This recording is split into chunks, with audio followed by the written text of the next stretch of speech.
Do you think Dave Ramsey is right when he says that you can take your retirement at 62 and end up with more spending money at 70 than you would have if the government held on to your money until that time?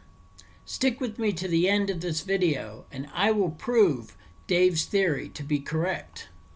Most people without any money saved for retirement just decide when they've had enough, retire simply because they have reached an age of retirement and are sick of working or of the daily grind, and that would be a huge mistake. Taking your Social Security without planning could be detrimental to your livelihood if you have no money saved for retirement. I'm talking to you because I am one of you.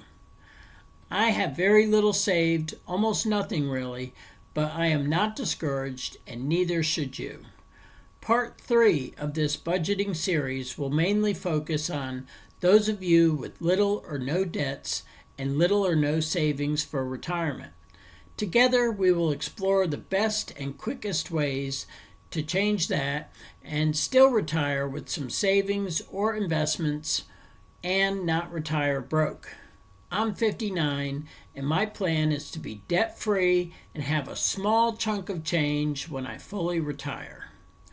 This video is part 3 of a 3-part series and will be the longest of all my videos so far. However, there is a lot of financial information for your consideration. Please stick with me until the end. You can only learn if you listen. And please, right now, click the subscribe button down below this video to leave comments and help this channel grow. My name is Brian James and welcome to my channel, Pre-Retirement Planning Without Savings. I am going to show you at least one way to beat the government, the amount the government will give you at age 70, even with taking Social Security at 62. This will be based on my own Social Security Administration projections for today.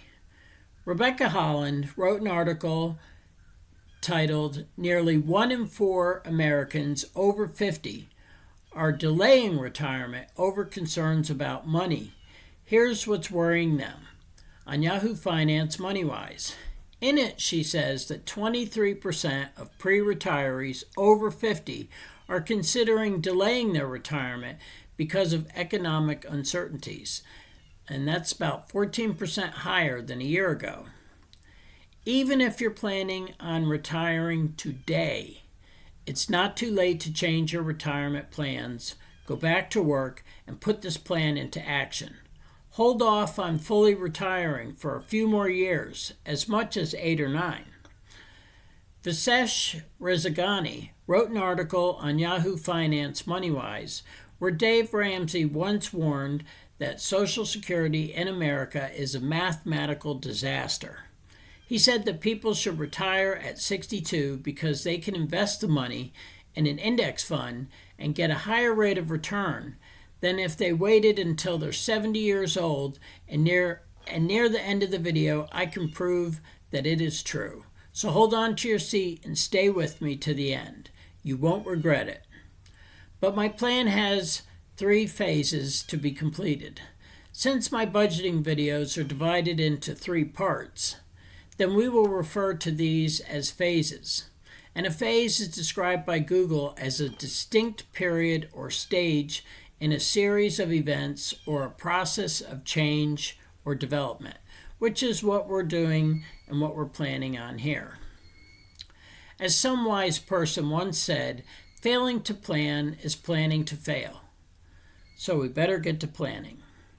If you like the idea from my 3rd video called Rule of 1,000 and How It Works, $1,000, then you will want to apply this way of thinking in order to add an extra $611 to more than $1,000 with your Social Security income to increase your quality of life when you fully retire. Some bird out there just keeps chirping away. Now the math is fairly simple. First, I will explain my three-phase plan, and later I will prove Dave Ramsey's assumption correct if you only invested in an investment fund without doing anything else. But there are consequences to doing it that way. Like my previous video, this plan is based on taking your retirement at 62. The financial figures are based on turning 62 in 2028, taking Social Security at that age with an estimated amount of $1,383.20 per month.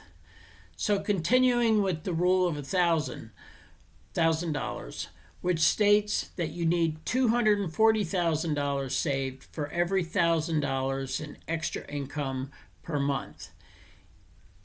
You take the $1,000 and divide it by 240,000 for 0.004166.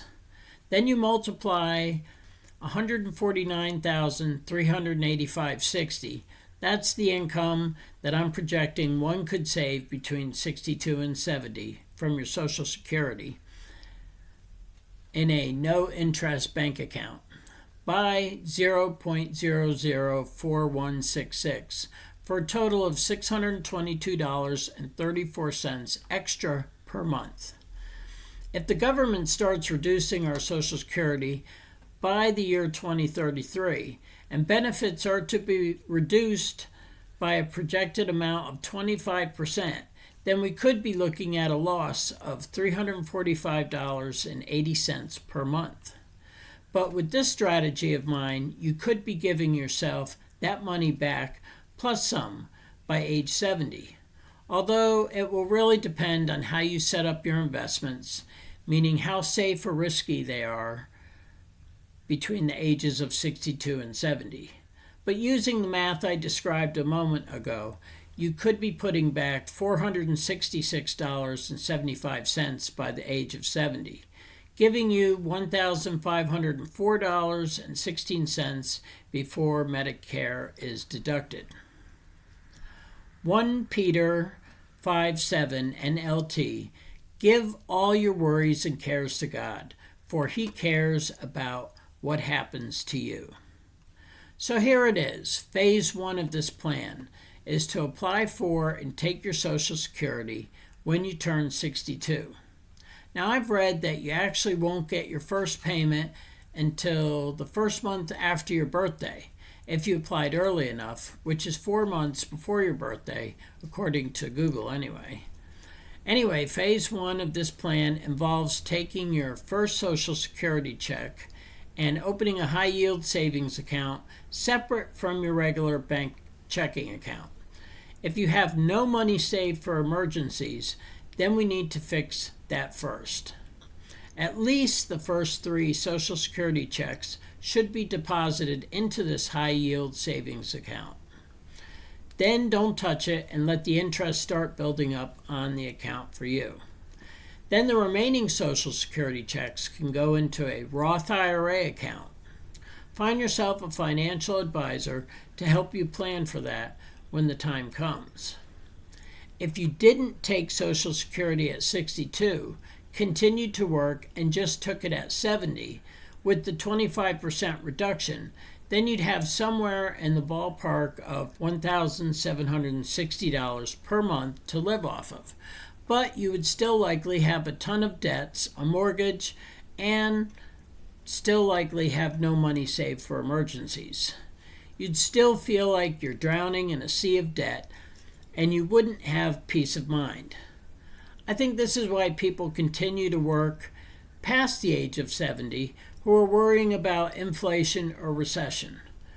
Who wants to be like that at 70? Not me. My way pays off most or all of your debts, allows you to save for emergencies, and still have savings for retirement. All that equals peace of mind and a relaxing, enjoyable, and stress-free retirement. Please hit the subscribe button now. Also, another smaller benefit that I haven't been talking about is the employer match 401k. or where you take 4% or more of your paycheck and the company matches that amount. Set it up as a Roth 401k so the income is taxed now at current rates and not later when you access the money, often at higher rates. And only take out what the company matches so you can have the remaining money to live off of. When you finally retire, you can roll this money over into a short-term CD and keep doing that in order to have money for everyday medical expenses, or this might be a little extra bonus amount that you can use for a nice vacation or the cruise that you've always dreamed about. Kick off your retirement with a bang. It's your choice. Getting back to my plan, phase 2 involves setting up a Roth IRA with a brokerage firm of your choice. The maximum amount, at least for 2026, that you can contribute into a Roth IRA for age 50 plus is $8,600, which is $7,500 plus the $1,100 catch-up. But you must continue to work and modify your adjusted gross income needs to stay under $153,000. For me, that's definitely not a problem. And $242,000 married filing jointly. Now, a disclaimer is that income limits are adjusted annually by the IRS, so don't just take my word for it. Always consult a tax professional for specific advice. And now's a good time for my regular disclaimer. I'm not a financial planner. I can't give professional or legal advice. I'm not a certified public accountant. I'm not a doctor, nurse, certified nurse's aide, psychiatrist, psychologist, or a scientist, in case I talk about health issues or other things. I'm just a regular guy who is trying to figure things out as I head into and prepare for retirement. And I want to share my thoughts or things I've learned so that I can help someone else. Maybe help you. And of course, in reality, I'm going to pay off all my debts first and then start this plan sometime after. But you could start it right away without delay. So assuming that we're all going to get $1,383.20 per month at 62, then in roughly 5.9 months, we would have contributed the $8,100, the total amount, to the Roth IRA. In the 6th month, you would transition into phase 3, which involves opening an investment account. I like Vanguard, so I'll probably do something with them. In a previous video, I suggested buying the Vanguard Energy Fund Investor Shares VGENX. The buy-in is $3,000 minimum. I believe you can set up the account and fund it each month, and when you reach the minimum investment, then start purchasing the funds in the account. Now, my father was always about the healthcare fund. He said no matter which political party is in office, the healthcare fund would likely always do well. I'm going to talk a little technical for a minute now. The fund my dad liked the best was Vanguard Healthcare Fund Investors Share VGHCX, which has a minimum investment of $3,000. The Vanguard Energy Fund might be another good one with a minimum investment of $3,000. And then there's the Fidelity 500 Index Fund, FXAIX, through Fidelity Investments, which has no minimum buy-in. But my dad believed the secret was in having the dividends build up over time and then letting the account grow with compound interest. I did a little research, and in 2024 and 2025, the healthcare fund was the best among the three, with higher dividends and capital gains adding more value to the investment overall. Apparently, Google says capital gains are paid separately because they are realized profits from selling stocks within the fund's portfolio and are required by law to be divided out among shareholders. Capital gains and dividends come from different sources and have different tax implications, so they have to be listed separately. But do your own research and go with what you like. One tip for those with limited stock knowledge is to use Yahoo Finance to find out how much the recent dividends have been and when they usually pay them out. For example, in the search bar of Yahoo Finance, type in VGHCX, and it will bring up the latest information for the Vanguard Healthcare Fund. Now scroll over to the historical data on the left side of the screen and click on it. Above the data chart, you will see 1 year of dates. Click on that and choose the number 5 or 5 years worth of data. It will automatically load. Now scroll down until you see a break in the data. On December 19th, 2025, a dividend was paid out for $5.317 per share, and a few days earlier paid out $3.22 per share capital gains. If you keep scrolling down, you'll see a smaller dividend of $3.482 per share was paid out, along with capital gains a few days earlier in the amount of $3.46 per share. And continuing to scroll down to the previous year and be blown away, as I am, with the very impressive dividend of $17.642 per share, and a few days earlier the capital gains of $15.95 per share. Now do the same with Vanguard Energy Fund and Fidelity Index. You won't see numbers as impressive as the Vanguard Healthcare Fund. So here is the kicker. I'm just running some quick numbers for you here. For the person with no debts and no money saved, I used an investment calculator, Facet.com. The link will be below the video with the other references. Starting with the $3,000 initial investment and then adding $1,383.20 every month for 9 years at 6.9% expected annual rate of return, you would have about $244,901, adding more than $1,000 per month for a total in excess of $2,383.20 per month to live off of, which beats the estimated $2,293 the government says they would give me at age 70. And for those of us with debts to pay first, assuming 4 years would pay them off, and then 5 years remaining with $3,000 initial investment at 6.9% expected annual rate of return, we would still have $111,673, adding more than $465 per month for a total in excess of $1,848.43 per month, which is about the same amount we would get at age 67 if we waited. But with a lot of debts yet to pay off and no emergency money saved.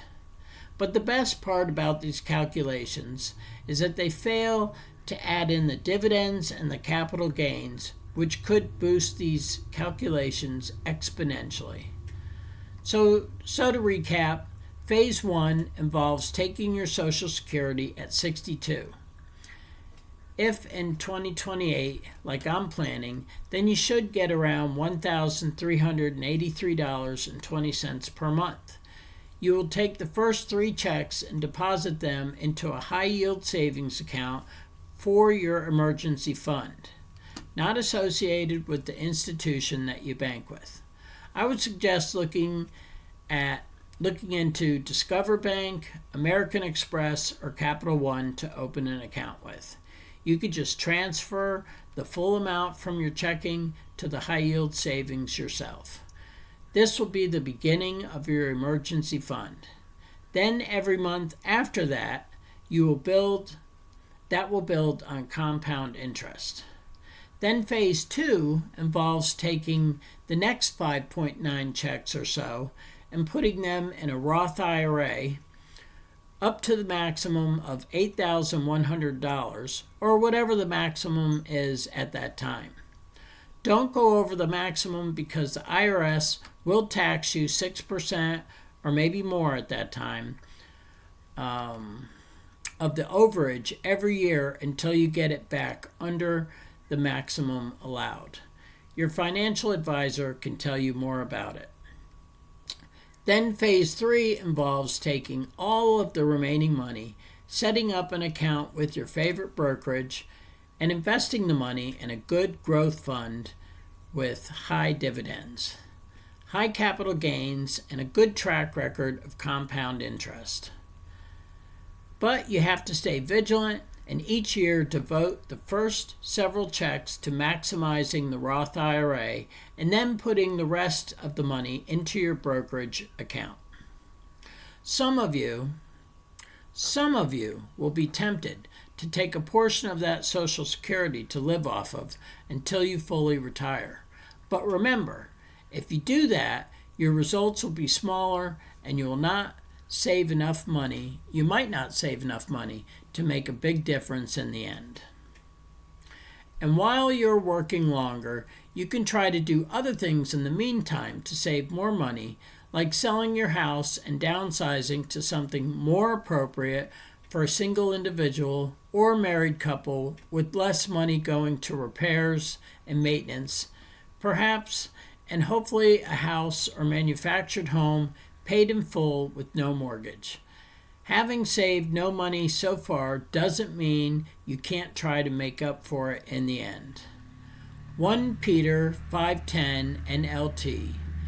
In his kindness, God called you to his eternal glory by means of Jesus Christ. After you have suffered for a little while, he will restore, support, and strengthen you, and he will place you on a firm foundation. All the power is his forever and ever. Amen. Stop planning Social Security wrong. Isn't it time to plan now for a relaxing, enjoyable, and stress-free retirement? I think so. Again, welcome to Pre-Retirement Planning Without Savings. I'm Brian James, and I'll see you on the next one. Like, share, subscribe, and please, once you've subscribed, leave some feedback. I am interested in hearing your thoughts. But above all, please subscribe now. Bye now.